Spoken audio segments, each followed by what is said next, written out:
think the period of them keeping it a secret allowed us to see, you know, how much does the audience really love this. We're in a relationship? I'm afraid so. I was really excited to have a storyline that had an arc and that was going to keep going, and I was really happy about that. I can't believe you're going to ask Monica to marry you. I know. She like planned the whole thing and lit all the candles and decided to ask Chandler to marry her, and she breaks down and can't. It's really hard for her, but that was exciting. That was probably one of my favorite episodes. Monica, will you marry me? Yes. The show isn't afraid of going for emotional moments, and that sure was a big one. You know, we both started crying, and you know, a big moment was happening for the show. It was fun. It was really nice to go through that whole process with Matthew.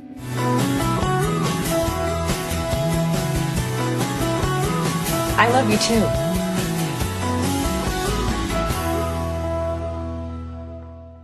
I don't know the actual names of the chords, but I made up names for the way my hand looks while I'm doing them. I didn't like the guitar. I wasn't getting it, and so I think I even asked, what if she plays the bongos? Smelly cat, what are they feeding you? In the beginning, we actually had a guitar teacher come in, and it actually, by making her better, it made the comedy not so good.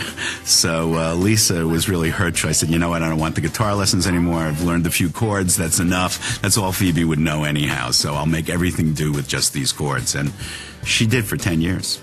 Whenever I get married, guess who won't be asked to sing? Somebody named Geller and somebody else named Bing! I loved when Phoebe was pregnant and that whole arc. Frank Jr. and Alice got married. Oh my God! Yeah, and they're gonna have a baby. And they want me to grow it for them in my uterus. It was really nice of, you know, Marta and David. They said, look, we hate those shows where, you know, the actor is pregnant and then everyone's pretending they're not. And, you know, you're going to be like 7 months pregnant by the time we're done. So it's going to be hard to hide. We've come up with a storyline, and yeah, it was a great storyline. My sister's gonna have my baby! And I also was thinking, oh great, so I don't have to hide it, and that's so good. It's so good. But by the time they got to the storyline, I was starting to show, so I actually had to hide it. And then she was like, you know, having triplets, so when Phoebe was showing, I wasn't showing enough, so I still had to wear padding and stuff. I think there was one show where it was just me and my pregnantness. You look even more beautiful than you did yesterday. Oof. In fact, I'm going to kiss you now. Oh, wait. Yeah, I can't get away with stuff like that. It sounded sexy in my head, so I... Hank is hilarious, and he can do anything. He can just do anything. And I loved you know, the David Phoebe relationship. I liked it a lot. What are you doing here? I have a question I need to ask you. I have a question I was kind of going to ask her myself. It's also just too exciting that it's Mike for Phoebe and Paul Rudd, he's funny. He's really funny, and he's such a good actor. This is the guy for Phoebe, which is nice because he's normal and cute. That's good too. I'm standing here today knowing that I have everything I'm ever going to need. It makes me happy that Phoebe's really wrapping up in such a nice, normal way, finally. You know, for the first time in her life, she's kind of normal. So, I like that.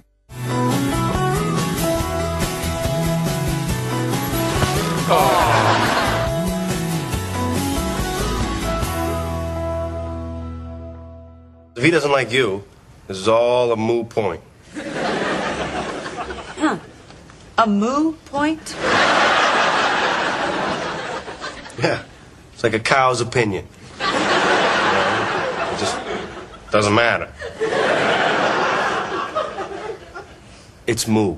He's a guy who Really always says what's on his mind. He's a rotten liar, and just food is a passion of his, you know, as much as women. You boys are about to see something really special. How you doing? How you doing? How you doing? We have this in the audience when we shoot the show. There's a guy, Jim Bentley, does the warm-up. He got into this habit of getting the audience to say, "How you doing?" And it's pretty funny. So it's like a catchphrase all of a sudden. I'm an actor.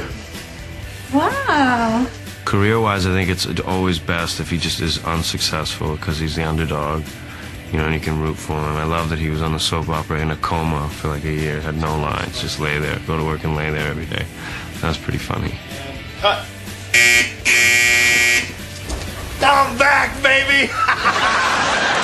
Joey and Rachel, which was such an effort and so difficult to accomplish, was so gratifying.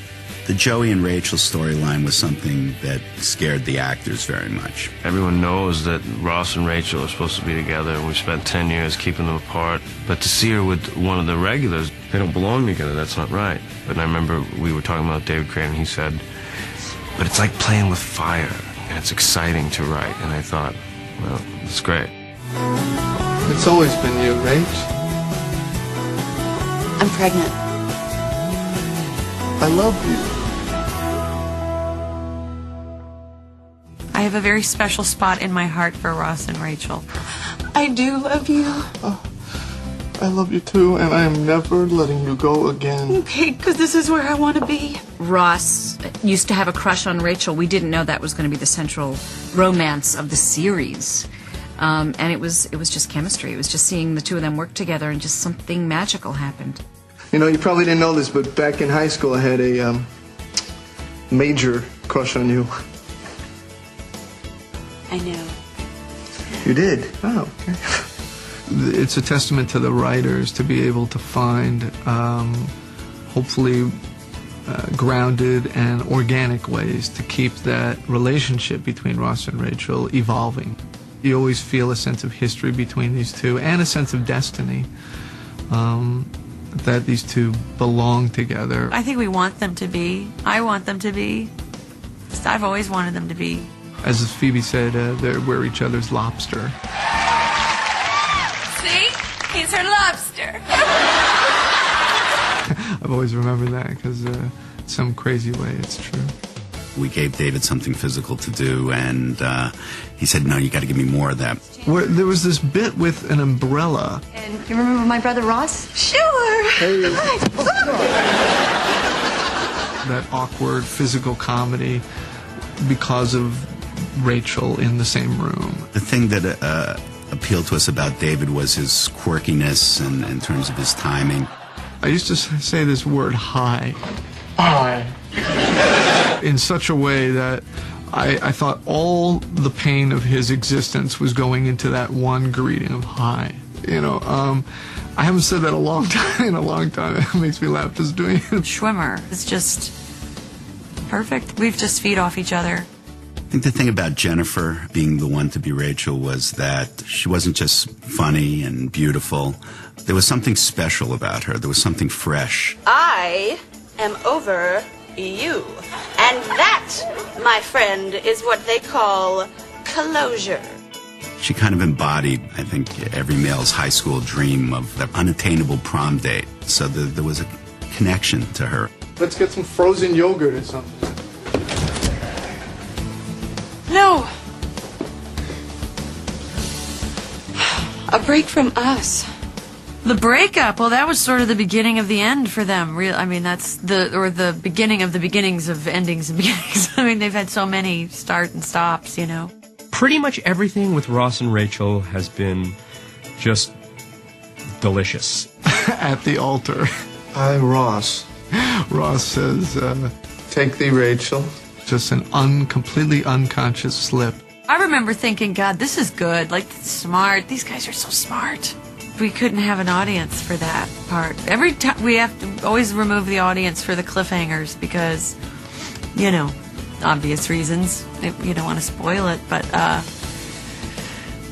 just remember that it was just chilling. It was just kind of, you know, he said, Rachel. We finally get Ross and Rachel together and that amazing kiss. It was a great moment. Great moment. I can't believe you guys are leaving this place. No.